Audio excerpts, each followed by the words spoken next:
Hello students, science campus Mandawar के YouTube channel में आपका हार्दिक स्वागत है। कक्षा 12th के पिछले वीडियो में अपना टॉपिक चल रहा था पद परिचय, और पद परिचय में भी क्रियापद का चल रहा था। उस क्रियापद में आपको मैंने क्रिया के भेद, वाच्य आदि के बारे में बताया था। आज अपन क्रियापद का परिचय देखेंगे कि उसमें होता क्या है। क्रियापद के परिचय में निम्न बिंदु काम आते हैं, जो कि आपको पहले बताया। पहला नंबर का होता है पद का नाम, पद का नाम। दूसरा होता है पद का लिंग, पद का लिंग। तीसरा होता है पद का वचन। चौथा होता है पद का काल, काल।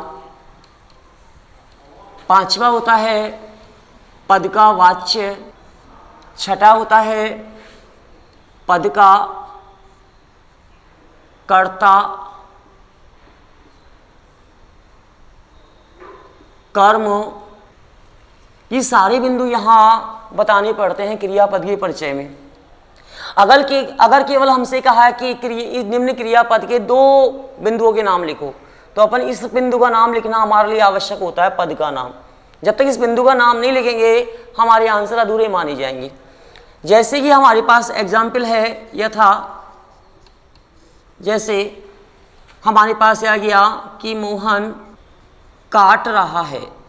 यहाँ इस वाक्य में अपन देख रहे हैं कि मोहन यहाँ संज्ञा पद है क्योंकि नाम है, खेत यहाँ संज्ञा पद है क्योंकि नाम है, फसल यहाँ संज्ञा पद है क्योंकि नाम है, और काट रहा है जो है यहाँ क्रियापद है, काट रहा है। हमें इसका परिचय करना है तो यहाँ अपन क्या करते हैं, यहाँ जब से पहले जमाएंगे काट रहा है, इसको जमा लेंगे अपन, इसका हेडिंग में जमा लिया, और यहाँ नाम लिखेंगे नंबर 1 पद का नाम। अब अपनी यहाँ करेंगे पद का नाम, ये किस क्रिया के भेद में आएगा। यहाँ देखते हैं कि सकर्मक क्रिया है या अकर्मक है। सकर्मक क्रिया में कर्म का होना आवश्यक है। अगर हमारे पास में है कि मोहन क्या काट रहा है, तो जवाब मिल गया फसल। तो फसल कौन है यहाँ पे, कर्म, तो यहाँ लिख देंगे सकर्मक क्रिया। इसके बाद इसका लिंग बताना होगा कि इसका लिंग कौन सा है। अब काट रहा है, अगर ऐसा होता काट रही है तो स्त्रीलिंग का होता, तो ये है पुल्लिंग का, तो यहाँ लिख दिया अपन ने। तीसरा, वचन दो होते हैं, एक वचन और बहुवचन। अगर बहुवचन में होता तो काट रहे हैं होता, यहाँ पर है काट रहा है तो इसका वचन। अब यहाँ पे अपन देखते हैं इसका वाच्य कौन सा है, इसका काल कौन सा है। चौथा लिखेंगे, ये आएगा वर्तमान काल में। और वैसे अगर देखा जाए, वैसे वर्तमान काल सही है, लेकिन वर्तमान काल के अनेक भेद होते हैं, तो ये किस वर्तमान में आएगा, ये आएगा अपूर्ण वर्तमान में। अपूर्ण वर्तमान क्या होता है कि जो चल रही समय का होता है और जारी रहता है, अपूर्ण वर्तमान। चौथा आएगा इसका वाच्य कौन सा है। वैसे आप चाहें तो ये कर सकते हैं, ये भी सही है और ये इसका पूरा निश्चित सही है। चौथा है इसका वाच्य। अब वाच्य देखना होता है, वाच्य 3 होते हैं, कर्तृवाच्य, कर्मवाच्य और भाववाच्य। भाववाच्य तो ये हो नहीं सकता क्योंकि भाववाच्य में कर्म नहीं होता, और इसमें कर्म है फसल, तो या तो ये कर्तृवाच्य में है या फिर कर्मवाच्य में है। अगर किस मोहन है और मोहन की जगह मोहिनी करें अपन, एक कर्ता का लिंग चेंज करें, तो मोहिनी खेत की फसल काट रही है, यानी क्रिया बदल जाएगी। किसका लिंग बदलने से, कर्ता का लिंग बदलने से, तो इसका वाच्य हो गया कर्तृवाच्य। पांचवा हो गया हमारा, पांचवा बिंदु है पद का कर्ता, पद का वाच्य हो गया 1 2 3 4, ये पांचवा हो गया। छठा है हमारा बिंदु पद का कर्ता। अब पद कौन सा है यहाँ पे, मोहन, तो यहाँ लिखेंगे मोहन पद का कर्ता। कर्म कौन है, फसल, फसल पद का कर्म। किस पद का, किस पद का है, क्रियापद का, क्रियापद का कर्म, पद का कर्म। वे जो खेत की आ रहा है, खेत की, तो खेत जो है पद का अन्य, कर्ता और कर्म को छोड़कर जो और होते हैं वो अन्य है। तो ये हमारा इसका परिचय हो चुका है। अगर माना ये पूछे कि रेखांकित क्रियापद के 2 बिंदुओं का परिचय दीजिए, तो 2 बिंदुओं में इस पद का नाम तो लिखना आवश्यक होता है नंबर 1 को, और नंबर 2 में आप कोई भी इसमें से एक लिख दो। कई बार ऐसा भी होता है कि पूछता है कि रेखांकित पद का वाच्य और काल लिखो, तो वाच्य लिखेंगे वर्तमान काल और वाच्य लिखेंगे कर्तरीवाच्य। तो इस प्रकार इसका परिचय होता है।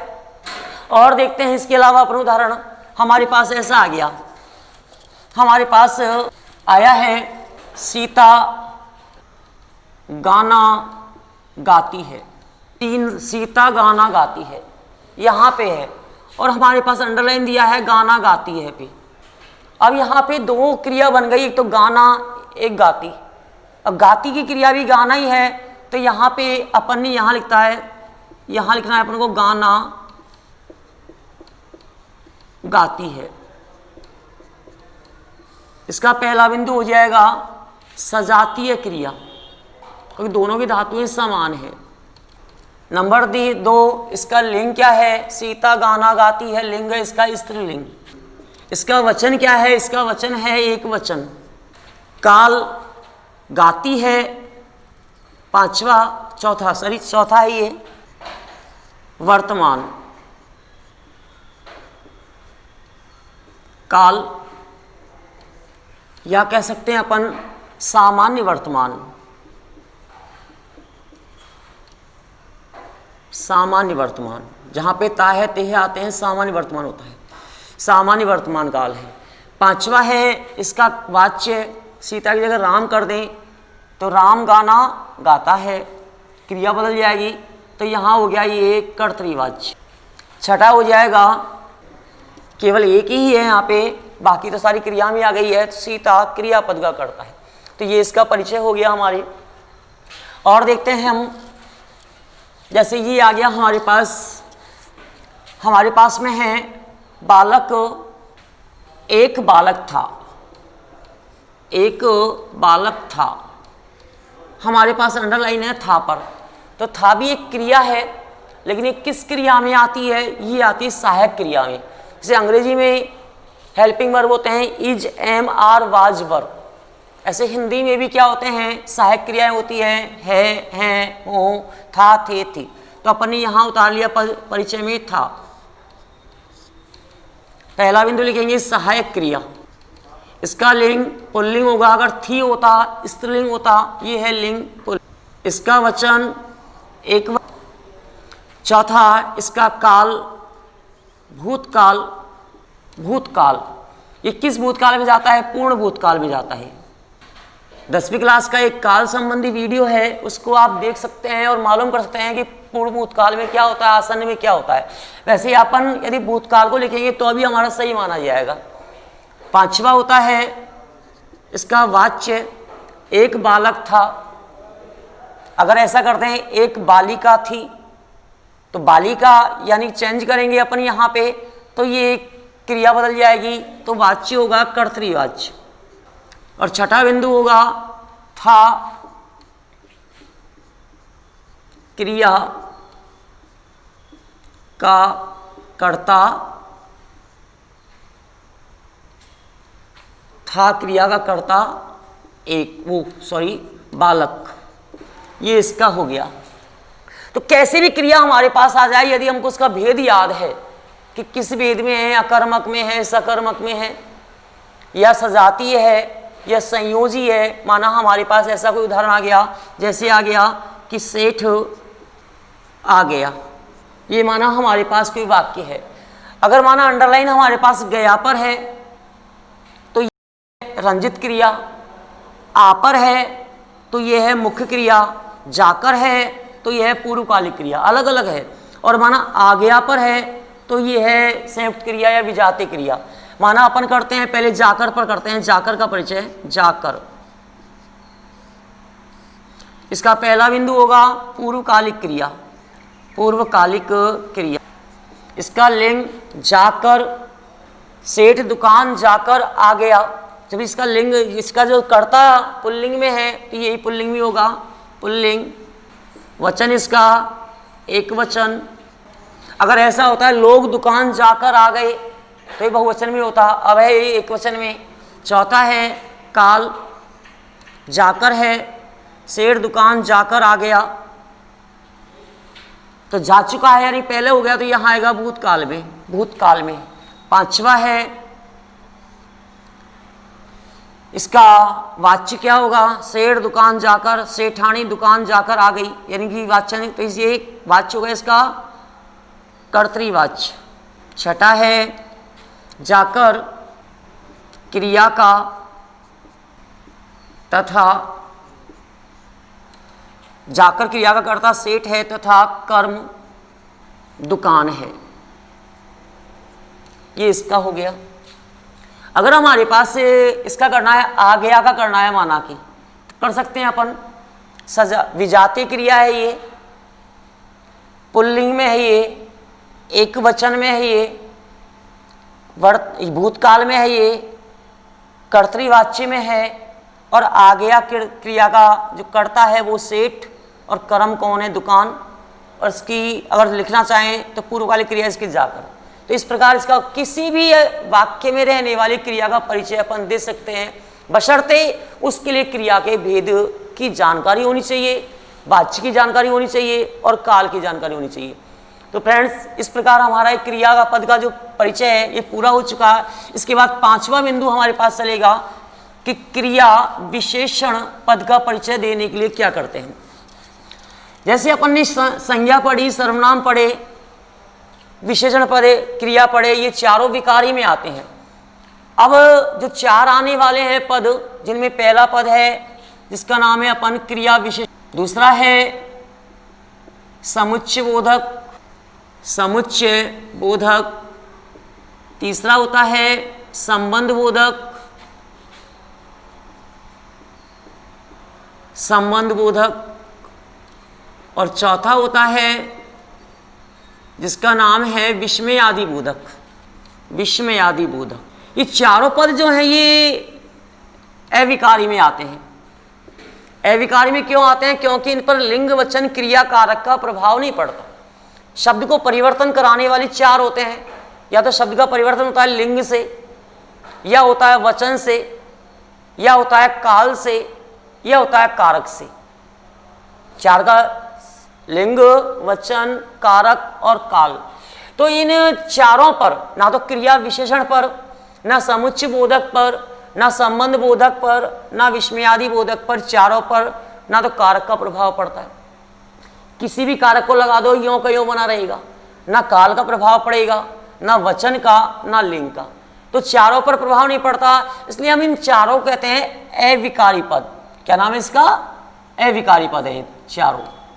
अविकारी पद को हम संस्कृत में अव्यय के नाम से भी जानते हैं।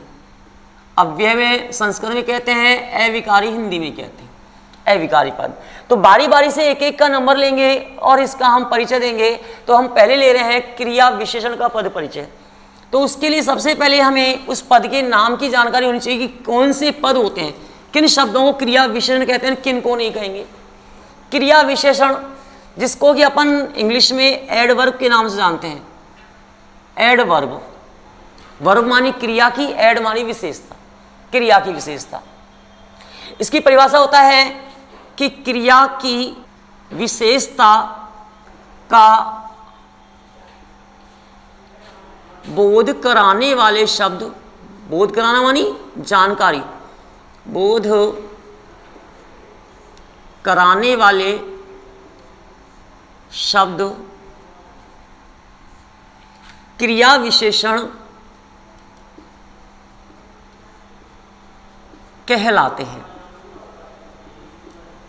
क्रिया विशेषण कहलाते हैं। जैसे कि हमारे पास ये आ गया कि हमारे पास ये आ गया, तीसरा हमारे पास आ गया माना कि रमेश भाग रहा है। हमारे पास आ गया स्टूडेंट्स, यहाँ अपन देखते हैं कि 5 वाक्य हमारे सामने है। इनमें पहला वाक्य हम सुबह गांव गई। अपन यहाँ देखते हैं कि ये हम जो शब्द है क्या परिवर्तनशील है या अपरिवर्तनशील। अगर परिवर्तनशील होगा तो विकारी में जाएगा ये, और अपरिवर्तनशील होगा ये तो ये अविकारी में आएगा। अब हम जो है ये बहुवचन का होता है, इसका एक वचन होता है मैं, क्या होता है, मैं होता है। तो ये वचन के अनुसार बदल जाता है, तो ये विकारी में जाता है। गांव है, ये एक वचन में है, इसका बहुवचन करते हैं तो गांव हो जाएगा, गांव हो जाएगा, ये बदलने वाला है, विकारी में जाएगा। गए है, क्रियापद है, और क्रियापद को जानते हैं कि विकारी में आता है। ये तो क्यों आता है, गए बहुवचन में है और गया एक वचन में, तो ये बदलने वाला, ये बदलने वाला, ये बदलने वाला। सुबह है, सुबह का ना तो लिंग, अगर लिंग चेंज करेंगे तो सुबह ही रहेगा, पुल्लिंग में भी यही है, स्त्रीलिंग में भी यही है, एक वचन में भी यह है और बहुवचन में भी यह है, तो सुबह यहाँ पर है क्रिया विशेषण पद। ऐसे यहाँ देखते हैं वह नित्य दौड़ता है, तो वह का बहुवचन वे हो जाता है, बदलने वाला है। दौड़ता है का दौड़ती है हो जाएगा, बदलने वाला है। नित्य पर कोई प्रभाव नहीं करता, तो नित्य क्रिया विशेषण है। हमारे पास में है रमेश भाग रहा है, रमेश संज्ञा पद है क्योंकि बदलने वाला है, भाग रहा है क्रियापद है, बदलने वाला है, तो इस पर कोई प्रभाव नहीं पड़ेगा। अविकारी पद यानी कि ये क्रिया विशेषण पद आ गया। रोहिणी घर नहीं जाती है, यहाँ पे जो नहीं आएगा ये क्रिया विशेषण में आएगा। ऐसे मत जाओ, जाओ की विशेषता क्या है कि मत, तो ये क्रिया विशेषण। तो जहाँ जहाँ मैंने अंडरलाइन की है, रेखांकित किया है, वो पद क्रिया विशेषण है, बाकी नहीं है। अपन को एक टॉपिक होता है कि प्रक्रिया विशेषण क्या होता है। प्रक्रिया विशेषण, इसमें ये और होता है प्रक्रिया विशेषण।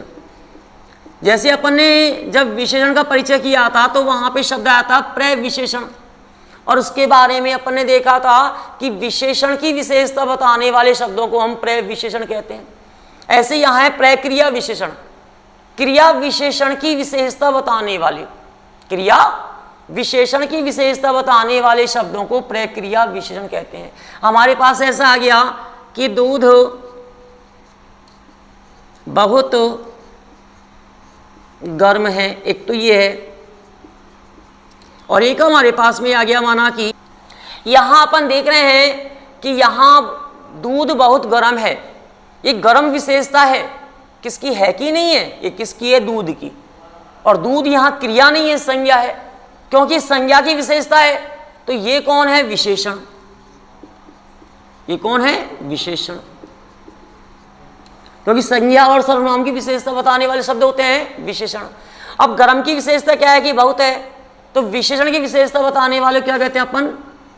ऐसे यहां है वह बहुत पास है, यहां पर पास दूर ये विशेषता होती है, नहीं बदलने वाले शब्द होते हैं। पास है, दूर है, एक वचन में भी है, बहुवचन में भी यही होते हैं। तो पास जो है ये लिंग वचन में समान रहता है, तो पास विशेषता हो गई क्रिया की। जब ये क्रिया की विशेषता है पास, तो ये इसका नाम है क्रिया, और ये पास की विशेषता क्या है कि वो बहुत है, तो ये हो गया प्रक्रिया विशेषण। तो इस प्रकार अपन को जानकारी लेनी है कि विशेषण क्या होता है, प्रक्रिया विशेषण क्या होता है। अब अपन देखते हैं कि प्रक्रिया विशेषण के क्रिया विशेषण के कितने भेद होते हैं, तो वहां देखेंगे। आपको मैंने दोनों की परिभाषा बता दी। किसे कहते हैं क्रिया विशेषण, क्रिया की विशेषता बताने वाले शब्दों को क्रिया विशेषण कहते हैं, और क्रिया विशेषण की विशेषता बताने वाले। अब आते हैं क्रिया विशेषण के भेद कितने होते हैं, तो इसके मुख्य रूप से 6 भेद होते हैं। एक होता है भेद, इसका पहला भेद होता है जिसका नाम है स्थानवाचक। दूसरा होता है इसका कालवाचक। तीसरा होता है परिमाणवाचक। चौथा होता है इसका रीतिवाचक, रीति मानी तरीका। पांचवा होता है जिसका नाम है निषेधवाचक। पांचवा है निषेधवाचक। छठा होता है स्वीकारवाचक, और कभी कभार एक और हो जाता है इसमें, जिसे कहते हैं अपन गुणवाचक। गुणवाचक क्रिया विशेषण, ये सारे अपन जो देख रहे हैं ये सारे क्रिया विशेषण के भेद हैं। ये पहला होता है स्थानवाचक क्रिया विशेषण। वे शब्द जो क्रिया की स्थान संबंधी विशेषता का बोध कराते हैं। वे शब्द जो क्रिया की समय संबंधी, कालमानी समय होता है, समय संबंधी विशेषता का बोध कराते हैं। तीसरा है परिमाणवाचक, वे शब्द जो क्रिया की माप तोल या दूरी संबंधी विशेषता का बोध कराते हैं। इसके बाद है रीतिवाचक, वे विशेषण जो क्रिया की रीति या काम करने के तरीके संबंधी विशेषता का बोध कराते हैं। निषेधवाचक, वे विशेषण जो क्रिया के नकारात्मक विशेषता का बोध कराते हैं। इसमें न, नहीं का प्रयोग होता है, मत का प्रयोग होता है। स्वीकारवाचक, वे विशेषण जो क्रिया की स्वीकारता का बोध कराते हैं, हाँ, अवश्य, निश्चय। गुणवाचक, जो क्रिया की गुण संबंधी विशेषता का बोध कराते हैं। अब जैसे यहाँ पे स्थानवाचक में कौन कौन से आते हैं, जैसे पास स्थान संबंधी होती है, दूर स्थान संबंधी होती है, ऊपर स्थान संबंधी होती है, हमारे पास में है अंदर स्थान संबंधी होती है, हमारे पास में है दाएं स्थान संबंधी है, हमारे पास है सामने स्थान संबंधी है, हमारे पास है इधर स्थान संबंधी है। तो ये स्थान संबंधी विशेषता होती है। काल मानी समय संबंधी, जैसे ये आ गया अभी, आज, इसी समय,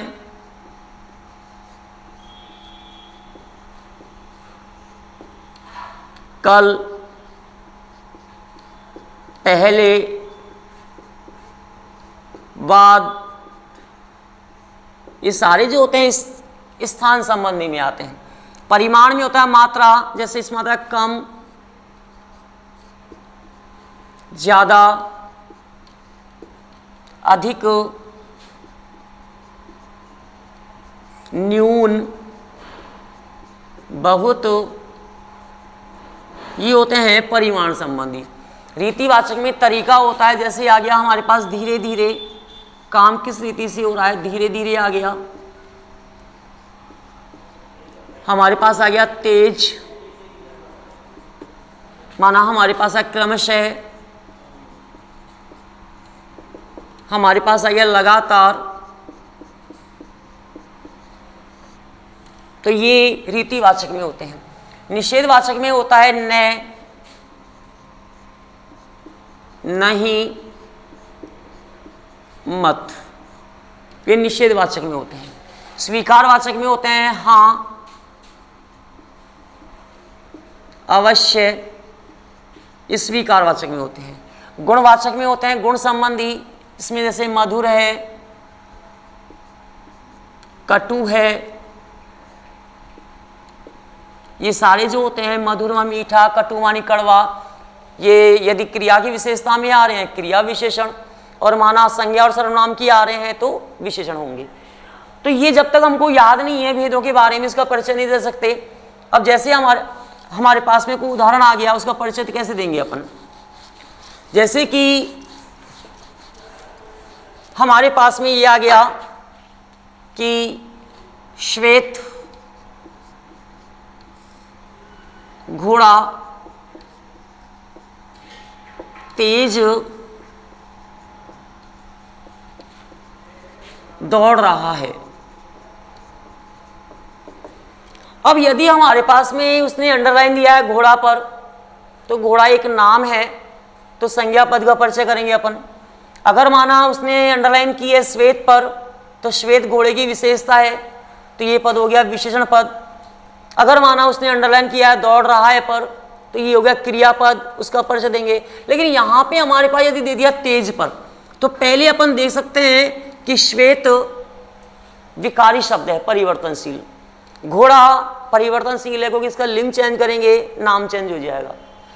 दौड़ रहा है, इस पर लिंग का प्रभाव, वचन का प्रभाव पड़ता है। लेकिन तेज पर ना लिंग का प्रभाव पड़ता है ना वचन का, तो तेज गया अविकारी में। अब अविकारी भी कई होते हैं, तो अविकारी में एक होता है क्रिया विशेषण। तो ये दौड़ने की विशेषता क्या है कि वो तेज दौड़ रहा है, तो इसका अपन नहीं माना, यहाँ तेज कर लिया, तेज। अब क्रियापद के परिचय में दो बिंदु काम आते हैं। नंबर एक, पद का नाम, और दूसरा होता है पद का भेद। कि किस वेद में है। अब पद का नाम अपन ने यहाँ तेज उतार लिया, तेज में यहाँ कर लेंगे अपन क्रिया विशेषण पद, पहला बिंदु हो गया। पद के भेद में अपन ने देखे अभी यहाँ पे 7 भेद होते हैं इसके। पहला था कालवाचक, काल का नहीं है। दूसरा था रीतिवाचक, रीति मानी तरीका, तरीके में आता है तेज दौड़ रहा है धीरा, तो रीतिवाचक में है, तो यहाँ अपन लिखेंगे रीतिवाचक। ऐसे माना हमारे पास में आ गया कि वह लगातार चल रहा है, तो अपन ने देखा कि लगातार भी किस में आता है, रीतिवाचक में। तो पहला हो गया इसका क्रिया विशेषण, दूसरा रीतिवाचक। हमारे पास में आ गया वे आज आए हैं, हमारे पास आ गया आज का, तो पहला बिंदु क्या होगा, क्रिया विशेषण, और दूसरा होगा कालवाचक, क्योंकि आज किससे संबंध है, काल मानी समय से। हमारे पास में आ गया हम वहां रहते हैं। अब ये रहते तो है क्रियापद, हम सर्वनाम पद, और वहां विशेषता है रहने की, तो वहां का यदि परिचय करेंगे अपन, तो पहला होगा क्रिया विशेषण पद और दूसरा होगा स्थानवाचक, क्योंकि स्थान संबंधी विशेषता का बोध कराते हैं। तो इस प्रकार अपन क्रिया विशेषण का परिचय दे सकते हैं। लेकिन कई बार ऐसा होता है कि ये आ गया कि वे बहुत दूर है। अब वे सर्वनाम पद है क्रियापद है, और दूर दूर क्रिया विशेषण पद है। इसका करेंगे अपन क्रिया विशेषण पद, और ये है कालवाचक, काल मानी समय, जो समय का नहीं है, ये आएगा स्थानवाचक में। यदि इसका करना है बहुत का, तो ये क्रिया विशेषण नहीं है, ये है प्रक्रिया विशेषण पद। क्या होगा, प्रक्रिया विशेषण पद, और नंबर 2 होगा दूर क्रिया विशेषण की विशेषता को बताने वाला। इस प्रकार स्टूडेंट्स ये हमारा टॉपिक है क्रिया विशेषण का, ये आज पूरा होता है।